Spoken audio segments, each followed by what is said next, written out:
Welcome to Marina Diaries, a podcast by Aqueduct Marina.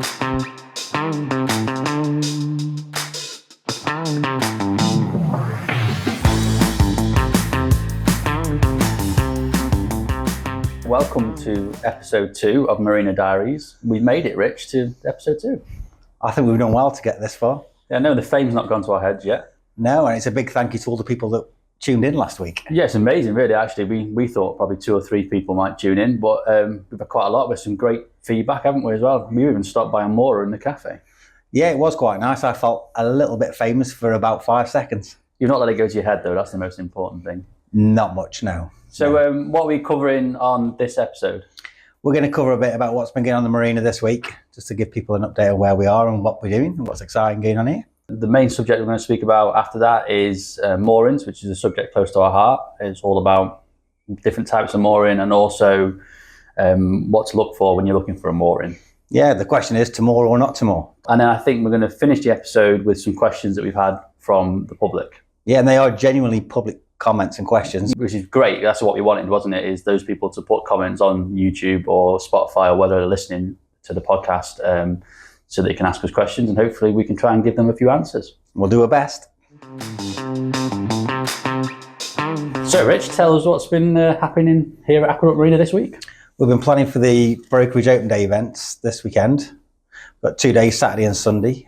We've got, I think, about 40 invites that have gone out and 40 people have confirmed that they're going to come to look at different boats. Yeah, so we do a few events throughout the year, don't we? One of them is the Brokerage event. We do, 3 or 4 times a year normally? Yeah, 3 or 4 times. Yeah, this is the first one, and we've gone early with this one because we've got some lovely boats that will just, like I said to people in the last one, if they watched, the sort of nations are waking up to looking at buying a boat, and we've got some nice boats that we can offer out. Yeah, I think so. One of the boats I know that we've had come in, which is an interesting one, is a boat called Emily, which was, I think, best boat in show at Crick or best narrow boat. Yeah, it was. Yeah, it's a 2013 boat, but it's got your traditional boatman's cabin with your sort of speed wheel and your Gardner engine. So it is it's an oldie fieldy kind of boat, but it's not too old, as in it's not 100 years old. Yeah, so it's a lovely boat. I mean, been really well looked after. It's quite special, really. And like I said, it was one. I've got it down here. It's best liked boat at the 2013 Crick Boat Show. Yeah, and there is actually a plaque in that boat to say that on. It's a really nice touch, isn't it? Yeah, I've seen that on the wall. And then I think we've got a few other boats coming on, haven't we? Nemesis was one. Yeah, Nemesis is one. That's an Aintree boat, which probably started out as a bit of a stock boat, but it's been sort of tricked up. So, we were speaking about sort of stock boats last week. This boat's sort of 2 foot long and got quite a few bits of trick inside. So yeah, it's a nice link into what we were talking about, wasn't it? Like you said last time, where people have a stock boat. Like you said, that's probably started his life as a stock boat, and then the customer's gone, oh, actually, I want it to be a 2 foot longer, and I want this there, and they've added on, and got to what was essentially a spec boat, a bespoke boat, I should say. So that's a really nice one. Keep an eye on that. That's coming on the website soon, I think. Yeah, there'll be quite a few that'll be here for the weekend. There's also quite a few that are coming in as well. So, and the event this weekend is geared around not just people buying boats. It's also geared up to welcome people who are thinking of selling the boats, so they can come and see the sort of way we do it and the hospitality that we put into it, and to make it a unique experience for people. Yeah, so that's been probably the focus of this week, and also we've been planning for the different Crick Boat Show later in the year and stuff like that. We'll touch on that probably in future episodes. So we'll dive into the main subject of today's podcast, which is moorings. Yeah, we will. Moorings, to moor or not to moor. So this week's subject is all about moorings, we just said. And I think we should start with something that's not even a mooring at all, which is continuous cruising. Yeah, I mean, that is a big thing. People do just want a boat to go and cruise around on. And like we touched on last week, they'll move around from sort of parish to parish without having a permanent sort of mooring. It suits a lot of people and really doesn't suit a lot of other people. It just depends on what you want to use your boat for, and if you do really still want to keep moving around the system. Yeah, and sometimes I think it depends on location, doesn't it? A lot of the things we're going to discuss actually about moorings depends on whereabouts in the country you are. So I think we did mention it last week as well, but if you're in London, for instance, your only option quite often is to be a continuous cruiser, because there's just not the availability of moorings, but other parts of the country that differs. So going forward, I guess the next step up, or the next rung on the ladder for me, would be sort of private moorings, or what some people call them farm moorings, don't they? Yeah, there is quite a few of those about. I mean, some are really quite nice. You know, you can get away with a little garden on the side, and your little shed, and your allotment shed, and your little sofa under a plastic canopy. They are sort of like an entry level to a mooring. There's some quite big ones not far from us, and they are popular. You generally sort of get the boat owner sort of get one of those, and a lot of the time they'll just stay on it for years and years and years. You can go past these and see that shed and that garden is so well established. But it is kind of, you're still very remote at that stage. Yeah, some people are fortunate as well, aren't they, to have one at the end of their own land. But like you said, there's the farm moorings, which is where you get a few more boats together normally. They don't come up as often, I would suggest. It's sort of sometimes by invite only, or they can be more difficult to access. But they really do suit some people. The amenities that are available, probably a bit less than some of the other mooring types we're going to talk about. Yeah, definitely. I mean, you don't, as a rule, kind of get electric on there or a water point. You've got to take your boat to the water point, or you've got to lug big 20 litre, 25 litre plastic drums of water to your boat. But if you're looking for a scenic private mooring, you can have a little garden shed and like you said, quite often a little garden or decking we quite often see. Then that can be a good choice for you. It can be a good choice of mooring. Then moving on from that, we got what I would call online moorings, which could either be short-term CRT stopover moorings, or quite often you do get like a marina site that has all their moorings along the side of the canal. Yeah, I mean, the CRT have got, I don't know how many moorings exactly, but they've got quite a few where if you go into the sort of CRT website, you've got a lot of mooring choice. They've got sort of specific areas where they allow so many boats on. And you basically enter into, I think it's a 6-month or a 12-month agreement with CRT. So they've got that, they've got those available for you to moor. Some are really good, some are really close to sort of main roads and towns, and some are just literally in the middle of nowhere. And as a rule, you sort of get a general CRT sign above them as well to say the closest water points there, the closest this is that as there. So, and those online ones, I guess, a pro of that would be that your boat's moored alongside the canal. Quite often you've got quite a nice view out the window across countryside if you're lucky, depending on where you are in the country. Would the downside be you are a bit more exposed? Are you still at the side of the canal ultimately? Yeah, you are. You are literally on the side of the canal. People brushing past you with their boats, and it's a bit of a contact sport at times. It can be a bit of a scuffing sport. So, but yeah, you are literally on the side of the canal. And some where the ones where the CRT are on the busier stretches as well sometimes. So there is going to be the time where you can go along on a boat, and people watching this will know who've got a boat. You can go along for miles and miles and see nobody. You hit one bend and somebody else will just come straight on the other way. It only ever happens on bends. Sod's law, yeah. It's just how it works. Yeah, absolutely, yeah. So that's those online moorings. And again, there's lots of them about. It depends where you're in the country and different factors, but they can be, like I said, they can be nice scenic spots.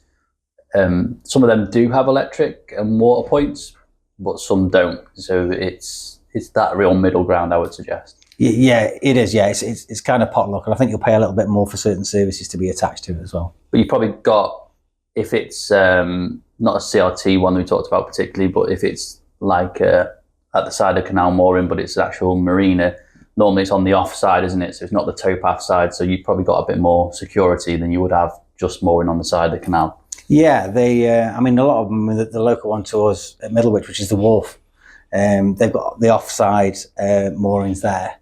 And that's obviously got electric and water point and that there. So you're not on the towpath side, so you don't get the passing footfall of traffic, of people walking past, biking past, dog walking past. Peering through your window, because people do, don't they? Well, now we're famous. They do. Well, but our windows, yeah. Yeah, our windows. But I think if you're at the side of the canal, that's quite an interesting point. People do tend to they just walk past and don't even think about it. They just look through the window, don't they? So they just take a look in.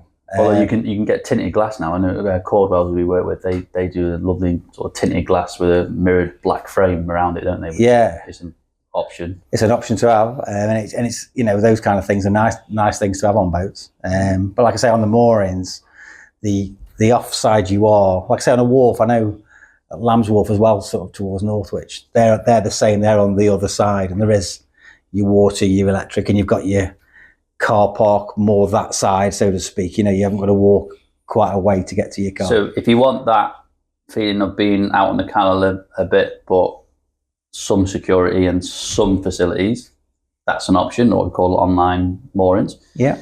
And then we're going into an area that we hopefully know a little bit more about, which is marina moorings. Now, this market, again, even within the marina moorings market, varies a lot. So let's talk, what do you consider to be a marina mooring?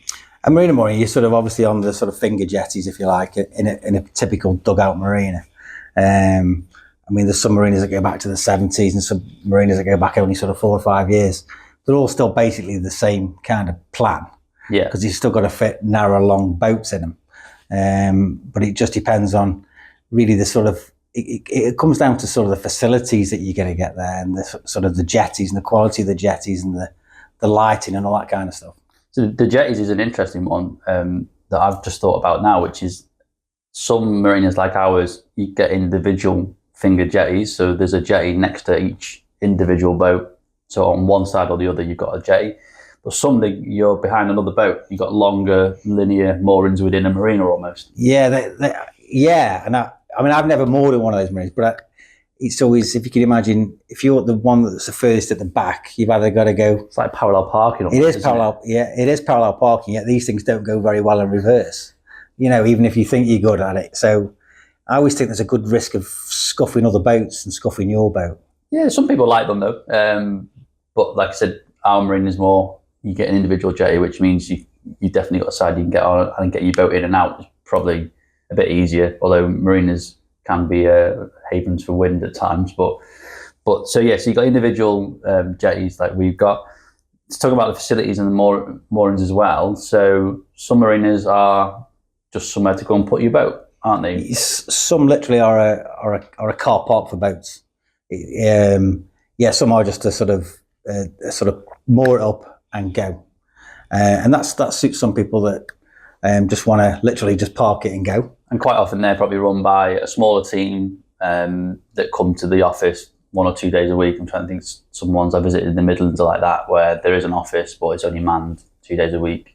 Yeah, it takes very little manpower everybody knows where they're kind of going to go, and that's it. There's no real sort of extra effort needed beyond telling you where you're mooring it, really. And then if you work your way up that marina moorings ladder, you get to more what we do, which is, I guess, is a more full service package where you can quite literally buy your boat from us, give it home. We've got an engineering team that look after it, but also it's the added on facilities beyond just the electric and water that you get. It's the sort of support, isn't it, around your mooring? Yeah, it is. Yeah, it's there's, as well as that, you've also got the sort of little tricks like your Wi-Fi and stuff like that, which is a big thing for people. Even if people are just down here just for the day working, a lot of people still work from home, but there's a lot of people will work from home but off the boat, if you know what I mean. Yeah. They come from the house to work on the boat, so Wi-Fi is a big thing for people.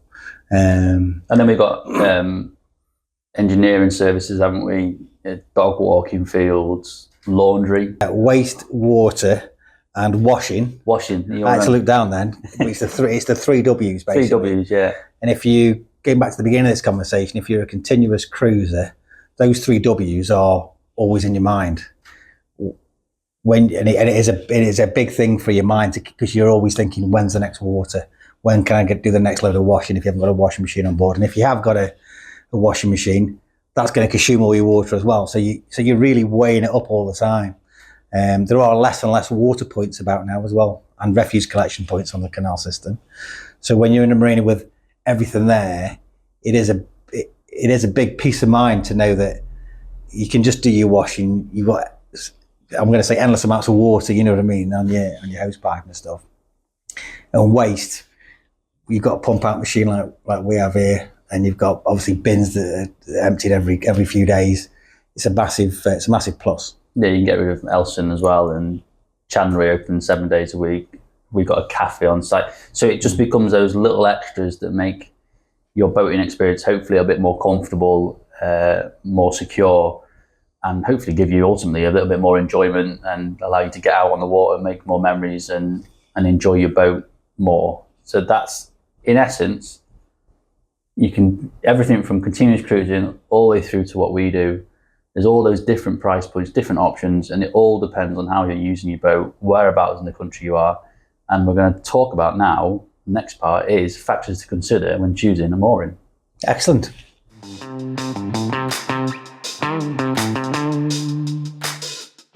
So we're going to do the top 5 things to consider when choosing your mooring. So you can go first. Thanks, Phil. Okay, well, we'll go for location, because that's obviously Location. Get me teeth fixed. That is a massive draw on exactly. You've got to know where you want to go with it and what you want to do with it. So that's I guess proximity to work, family members, how far away it is from your home address if you're using the boat for leisure purposes. Yeah, also things like train stations and things like that. You need to be commutable to everywhere. You know, it's nice to be in the middle of absolute nowhere, but sometimes you want to be on the edge of nowhere, but almost in the centre of everything. Yeah, so there's a physical location in the marina from where you live, work, etc., family, as we discussed. And then there's also the location in the marina in terms of where your boat is on the canal network. So we talked about share boats very briefly last time, didn't we? And they quite often move location every 2 or 3 years, because that means they can then explore another location every week cruise from that home base, isn't it? Yeah, absolutely. Yeah, I mean, you've also obviously got your location, so you know where you're going to be sort of situated and got everything pinning off around you. Then obviously another consideration is facilities that you've got there as well. And so number 2, facilities. Yeah. So number 2, facilities. It's what it's got there, what it's got for you. You know, if there's showers at your marina, it saves you using the shower on your own boat. It seems a daft little thing to think about. Yeah. But if there is a purpose-built shower area, with sort of like your underfloor heating and stuff like that, it's a nice touch to have. You're not just using your own gas, your own water all the time. You know, you can just take yourself around there. Yeah. Okay, so that's a massive. Has it got electric? Has it got water, laundry facilities? They're all, what services does it offer? So number 3 is security. Security is a watchword. People like to know that their car or the boat or indeed them are safe. You know, you've got some good marines where you've got, you know, your sort of ANPR gates and your security cameras, and it's all well lit. Some, when you go back to other types of mooring, sort of on your canal side ones, can be quite dark. You know, you've got to sort of tread over ropes and stuff like that. So security is a big important thing when you're leaving your boat and it's cost you £70,000 or £200,000. You want to make sure it's safe, because you're only really tying it up with rope that can be undone. So that's why you have it in a secure place.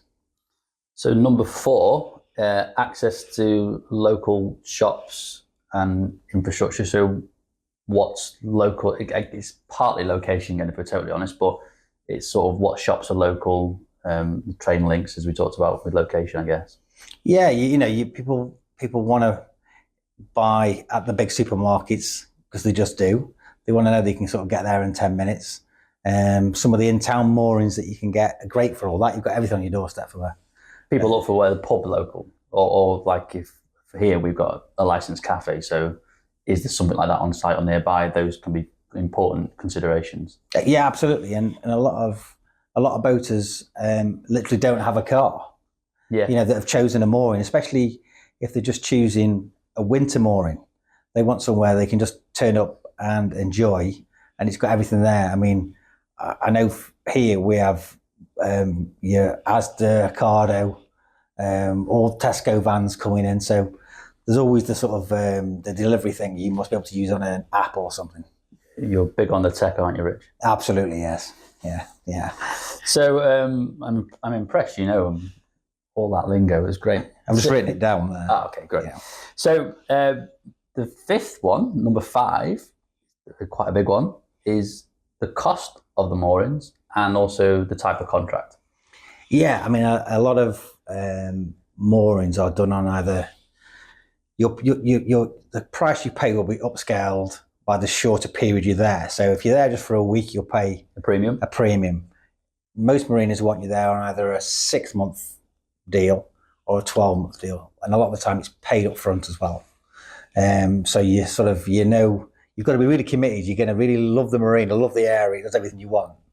There is different options. Like, I mean, ours are just we take a slightly different approach, don't we? Which is, well, traditionally we did always do the approach you're just on about, which is pay up full, and people can still do that if they want to. But we allow people now to pay monthly on direct debit, make it easy for them, breaks the cost down as well over 12 months. And also there's a minimum 2-month term. So within reason, you can come and go as you please then. Yeah, I mean, it was as easy as we just took the 12-month paid in full price, which is always the one that's got the most discount on, if you know what I mean.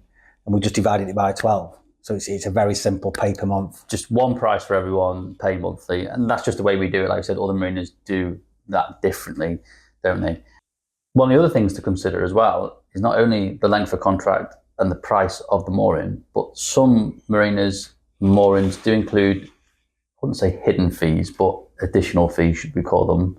For instance, our price is everything included with the mooring. You have to buy electric extra. One of the questions I think we got later on, what's included, so we'll come to that. But some charge for extra cars and different things as well, don't they? Yeah. Some charge for sort of heavy use of the boat. So if you're visiting it more than a couple of times a week, you'll pay quite a hefty premium. If you're bringing a second car down, you'll pay quite a lot. If you've got more than one of you staying on a boat, you'll pay a premium. So they can sort of, the headline figure that you see on the internet, you might think that looks good value for money, but when you look at all the hidden bits, it soon will mount it the wrong way. It's just worth checking that contract, isn't it? Just worth checking what it is you're actually signing up for. So yeah, the top 5 things to consider when getting a mooring: location, facilities, security, access to local amenities, and the contract and price. Yeah, it is. And one thing just to finish on that bit would be always go and see the marina. Yeah, absolutely. Go and have a tour around. If they've got the time for you to give you a tour, they've got the time for you to be a moorer. Go and have a tour around. Spend as much time as you want. Speak to moorers as well. Don't just sort of walk around and think, oh, this will be quite nice. Speak to a moorer. And if they're a good marina, they'll say, oh, this is Trevor. It's not like you've got a cast there ready to sort of speak to people.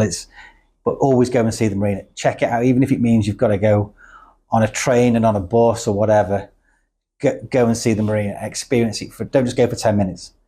Sitting there for an hour and a half. If you're in a car, just sit in the car park and watch what goes on, just to sort of get a full understanding of it. I think it's a great tip. And we were talking about new boats last time, weren't we? It's the same with that. If you can find somebody that owns the boat from the manufacturer you're thinking of buying from, try and speak to them. They're going to give you an honest opinion.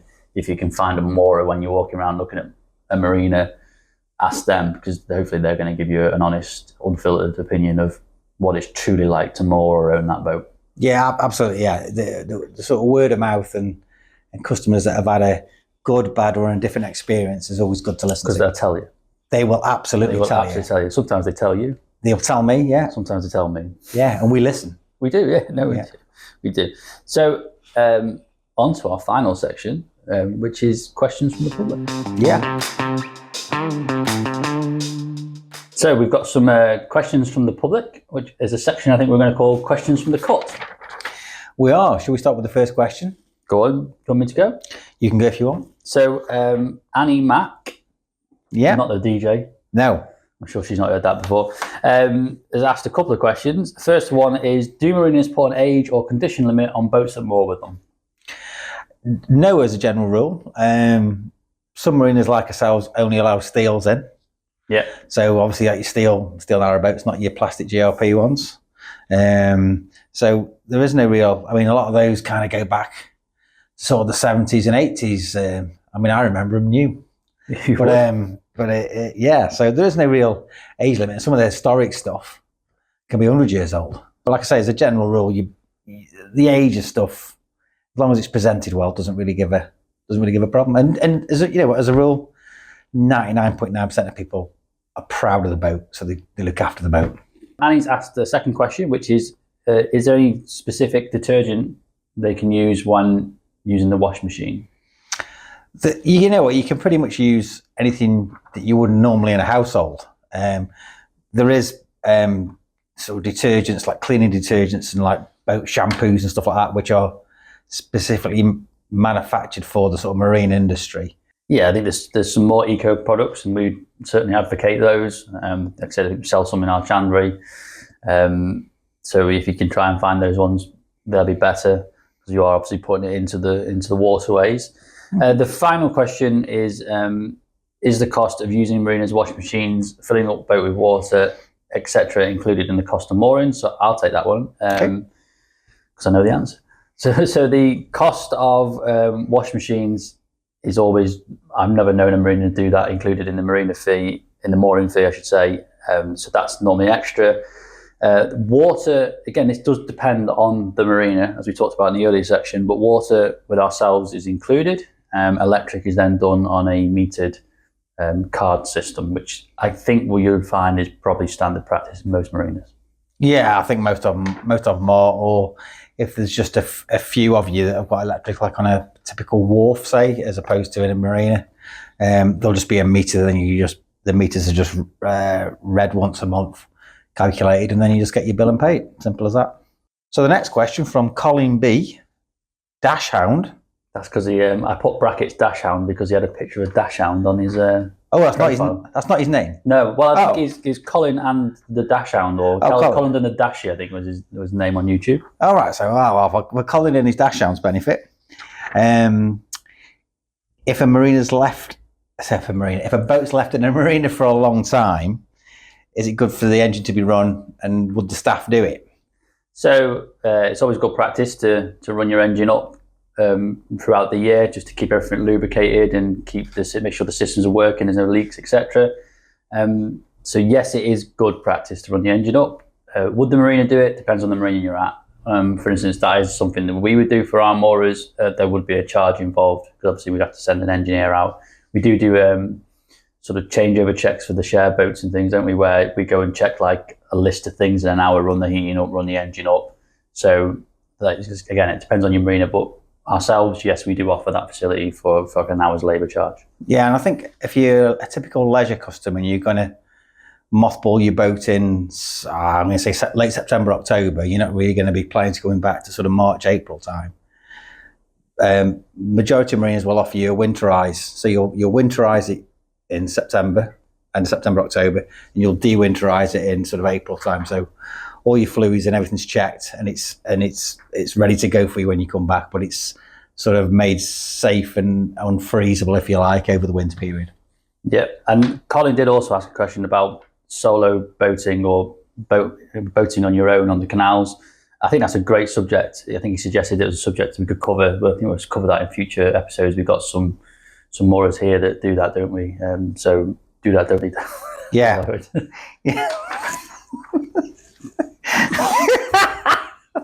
Yeah. yeah. When you're on your own, it's very different. Yeah, it's very, very different. It's better in pairs. Yeah. Well done. So the next question we've got is from Dave Appleton. He put quite a long comment about generally buying a boat and his experience of buying a boat, but the underlying point I felt was, when you buy a boat, should you have a survey? And his suggestion was, shouldn't all boats be made to have a survey before they're sold? So what's your view on that? Yeah, I mean, any survey is good, but have your own survey done. It's your link. You've got your surveyor that you've appointed. He'll be transparent and honest, and there are good and bad surveyors. So, do your homework on which surveyor you're going to choose. You want a surveyor that you can talk to about the report, because when you get the report, you'll think you bought literally the Titanic. It won't be that bad. It's full of technical jargon. A good surveyor will explain all that to you. A good boatyard and marina will explain the jargon to you as well. So if you're encouraged to believe the seller's report, it's a bit of a red flag. Just sort of buyer beware a bit on that. Yeah, any good brokerage, I completely agree with what you just said. Any good brokerage should definitely recommend that you have a survey. It's completely your choice as to whether you have one or not. But for the reasons you just said, get your own survey. If it's got a survey that comes with it, by all means read it. But if you've got your own one, it gives you a little bit more protection. And you know the surveyor, you appointed that surveyor and you can speak to them. So yeah, that's great advice. So that would be definitely what we would be telling customers that come through our brokerage. The next question is from Canada. It's from Mark from Canada. We've gone international, Rich. I didn't know we'd reached that far. No, you didn't know that YouTube was an international thing, did you? I thought it was just around here. YouTube, wow. YouTube Nantwich. Yeah. So Mark from Canada has asked, how difficult is it to acquire insurance if you don't have a physical address in Britain? Now, great question. And the truth is that we're not an insurance company. We're not an insurance broker. We're not here to give insurance advice. But we can give general advice on this. And we've also reached out to a couple of our insurance brokers that we do work with. And generally, it is more difficult to get insurance if you haven't got a UK address, isn't it? Yeah, if you haven't got that UK residency, getting insurance on a narrowboat that's going to be used on inland waters in the UK is very, very difficult. I'm sure you could spend hours on Google and all that kind of stuff, and there'll be somebody out there that will do it. But you know what? It's like with insurance companies. Do your homework so you know exactly what's covered in your policy, and that's probably the most honest advice we can give on it. Yeah, really. I mean, yeah, like I said, it's not our area of expertise in what we do. But yeah, like you said, ask the insurers that you get out there. There's many reputable big insurance companies in the industry, and I think there probably is some exceptions depending on whether you're an EU citizen and all sorts of things. So, but yeah, check with the insurers. It is more difficult, is the answer, but people do it, so I'm sure there's a way around it. Yeah.